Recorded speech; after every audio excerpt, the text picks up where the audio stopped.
তোমাদের একটা জিনিস দেখায়। এই দেখো আমাদের হচ্ছে বাড়ির এটা গ্রাউন্ড ফ্লোর। এই যে এটা হচ্ছে গ্রাউন্ড ফ্লোরে ঢোকার হচ্ছে এন্ট্রান্স। আমাদের দুটো এন্ট্রান্স রয়েছে, এটা একটা এন্ট্রান্স যেটাতে ভাড়ায় দেওয়া হবে। এই এন্ট্রান্সে ঢুকেই দেখুন একটা ব্যালকনি রয়েছে, দুটো উইন্ডো রয়েছে। এবারে ঢুকেই দেখতে পাচ্ছেন এখানে হচ্ছে ডাইনিং কাম কিচেন। আর এখানে কিন্তু ডাইনিংয়ে দুটো উইন্ডো রয়েছে, দুটো কেন তিনটে রয়েছে। একটা কিচেনের কাছে একদম মানে স্ল্যাবের কাছে রয়েছে, আর দুটো রয়েছে এখানে উইন্ডো রয়েছে। আর এই তো এখানে এরকম ব্যবস্থা রয়েছে, মানে বেসিন রয়েছে আর সিঙ্ক রয়েছে, এরকমভাবে করে দেওয়া হয়েছে। আর এই দেখুন আমাদের এন্ট্রান্সে ঢুকে আমরা এই উপরে উঠে যাই, আমরা উপরতলায় থাকি আর নিচটা ভাড়ায় দেওয়া হবে। এখানে একটা দরজা করে দেওয়া হবে।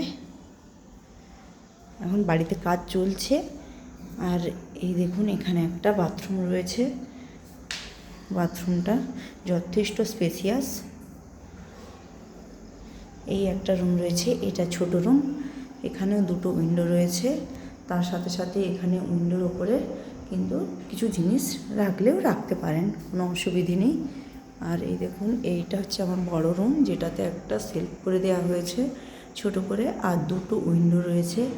আমাদের বাড়িতে শুধু উইন্ডোই দেখতে পাবেন। আর এই দেখুন ব্যালকনি রয়েছে, ব্যালকনির এখানে দরজা করে দেওয়া হবে, কাজ চলছে এখনও। আর এই দেখুন এটা একটা ব্যালকনি, দুটো উইন্ডো রয়েছে, দেখতে পাচ্ছেন।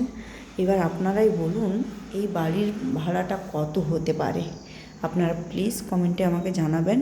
সেই হিসেবে আমরা ভাড়ায় দেওয়ার জন্য মানে কত টাকা নেওয়া উচিত হবে সেটা তাহলে ধার্য করব।